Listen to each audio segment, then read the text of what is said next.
الحقيقة المجموعات بالنسبة لمجموعتنا صعبة، يعني مجموعة الخليج تدري، يعني السعودية وفريق المنتخب العماني من الفرق الجيدة خاصة بالفترة الأخيرة. أنت يعني الفريق السعودي كأس العالم، المنتخب العماني واحد من الفرق اللي طورت بالفترة الأخيرة. أكيد مجموعة صعبة راح تكون، بس مثل ما تعرف احنا لازم هاي البطولة لازم نستعد لها استعداد، لأنه أول شيء هي بلدنا. لازم ان انت تخلي لك بصمه، خاصه حتى الجمهور يكون متواجد وياك ويشجعك من بدايه البطوله الى نهايه البطوله. نتمنى انه نستعد لها استعداد جيد. طيب شو تشوفوا بالمنتخب حاليا، خاصه انه عدم وجود مدرب لحد الان؟ يعني مو قلت لك انا ليش قلت لك نستعد لها؟ لانه احنا لحد الان ما عندنا مدرب يوميا، مثلا مدرب اجنبي عراقي محلي ما اعرف شنو. هذا الموضوع لحد الان احنا ما وقفنا له على حل. لازم احنا البطوله ما باقي لها تقريبا شهرين او شهر ونص تقريبا، فيراد انه من اليوم اذا عندك نيه انه تجيب مدرب اجنبي، فمن اليوم لازم يكون متواجد بالدوره حتى يسحب اللاعبين ويختار هو المجموعه اللي ممكن يتحاسب عليها بالبطوله.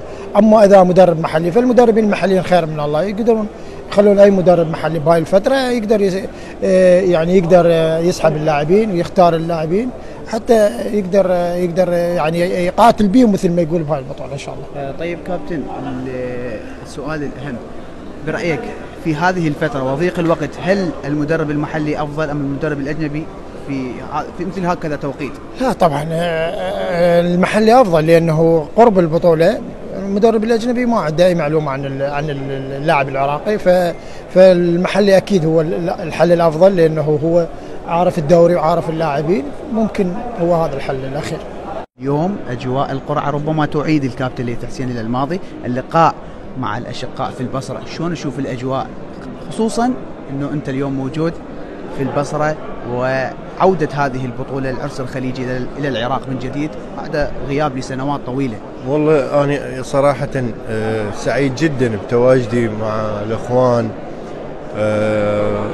الشخصيات المرموقة من رؤساء اتحادات خليجية وأيضا شخصيات عامة. فأكيد اليوم احنا يزيدنا شرف أنه العراق والبصرة تحديدا تستضيف بطولة الخليج، فهذا شرف بالنسبة لنا ما بعد شرف، لأن اليوم أنت تعرف بطولة الخليج لها طعم خاص، ويعني شيء مفرح بالنسبة للرياضيين وبالنسبة للنجوم وبالنسبة للاعبين اللي يشاركون في هذه البطولة. وما بالك أنه احنا صار لنا تقريبا 40-45 سنة ما مستضيفين هذه البطولة. فالبطولة اليوم مدعاة فخر للعراق أنه يستضيفها، وإن شاء الله تنجح القرعة وتنجح البطولة في هذا الوقت، لأنه اليوم احنا أحوج بعودة العراق إلى بطولة الخليج واستضافة البطولات في العراق، لأن هذا استحقاق للعراق.